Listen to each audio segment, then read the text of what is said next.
శ్రీరామనవమిని పురస్కరించుకుని ఈ నెల 6న నిర్వహించే శోభాయాత్రకు అన్ని ఏర్పాట్లు పూర్తి చేశారు.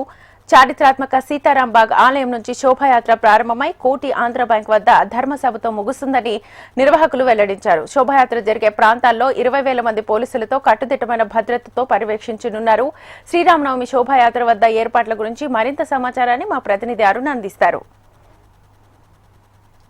నగరంలో శ్రీరామనవమి ఉత్సవాలు అంగరంగ వైభవంగా జరుగుతుంటాయి. అయితే శ్రీరామనవమి సందర్భంగా రాజాసింగ్ ఆధ్వర్యంలో ఏర్పాటు చేసే శ్రీరామ శోభాయాత్ర మాత్రం అత్యంత ఘనంగా జరుగుతూ ఉంది. ముఖ్యంగా ప్రస్తుతం మనము సీతారాంబాగ్ ఆలయం దగ్గర ఉన్నాము. ఇక్కడ నుంచే శోభాయాత్ర ప్రారంభం కానుంది. ఆదివారం రోజు జరగబోయే శోభాయాత్రకు సంబంధించి అన్ని పోలీసులు అయితే అన్ని ఏర్పాట్లు పూర్తి చేశారు. అదేవిధంగా నిర్వాహకులు కూడా ఇక్కడ అన్ని ఏర్పాట్లు పూర్తి చేశారు.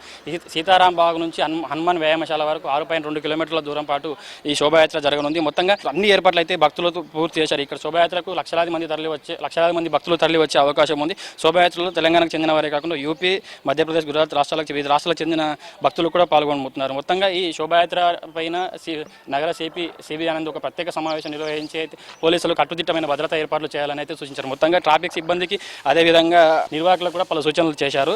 అదే ప్రతి సంవత్సరం లాగే ఈ సంవత్సరం కూడా ఈ శ్రీరామనవమి శోభాయాత్ర కూడా అత్యంత వైభవంగా జరుపుకోవాలి. ఎలాంటి అవాంఛనీయ ఘటనలు జరగకుండా జాగ్రత్తగా చేసుకోవాలన్నట్లు కూడా సిబి ఆనంద్ గారు అయితే సూచించారు. మొత్తంగా ఈ మధ్యాహ్నం 1 గంటలకు శోభాయాత్ర ప్రారంభం చేసుకోవాలని నిర్వాహకులకు సూచనలు చేశారు. అయితే దాదాపు 20,000 మంది పోలీసులతో అత్యంత కట్టుదిట్టమైన భద్రత ఏర్పాటు చేయనున్నారు. ఎలాంటి దొంగతనాలకు పాల్పడకుండా, అవాంఛనీయ ఘటనలు జరగకుండా, ప్రత్యేకంగా మహిళలకు కూడా ఎలాంటివి జరగకుండా, ఏవిటి చేయకుండా భక్తిలో పోలీసులను అయితే సిటీ బృందాలతో ప్రత్యేక నిఘాను అయితే ఏర్పాటు చేశారు. ఇక ఈ శోభాయాత్రకు వచ్చే భక్తులకు ఎలాంటి ఇబ్బందులు కలగకుండా జిహెచ్ఎంసీ అధికారులతో కలిపి అన్ని ఏర్పాట్లు అయితే పూర్తి చేశారు. శోభాయాత్రలో అయితే భారీ వాహనాలు అయితే ఇబ్బంది అవుతుంది కాబట్టి చిన్న వాహనాలు ఉండాలి. చిన్న విగ్రహాలు కూడా పెద్దవి లేకుండా చిన్న విగ్రహాలు తీసుకోవాలని అయితే వాళ్ళు జాగ్రత్తలు అయితే సూచించారు.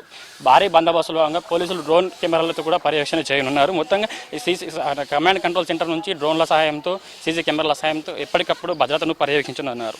మొత్తంగా 6.5 కిలోమీటర్ల పాటు ఈ శోభాయాత్ర సీతారాంబాగ్ ఆలయం నుంచి హనుమాన్ వ్యాయామశాల వరకు అయితే జరుగుతుంది. అయితే డీజే సౌండ్స్ పెట్టడం వల్ల చాలా మంది ఫిర్యాదులు చేస్తుండడంతో డీజే సౌండ్స్ కాకుండా చిన్న బాక్సులు పెట్టుకొని అయితే శోభాయాత్ర ఇంటి వేస్తే మంచిదన్నట్టు కూడా సిబి ఆనంద్ తెలియజేశారు. మొత్తంగా 20,000 మంది పోలీసులతో అత్యంత కట్టుదిట్టమైన భద్రత వద్ద ఈ ఏర్పాట్లు అయితే పూర్తి చేశారు.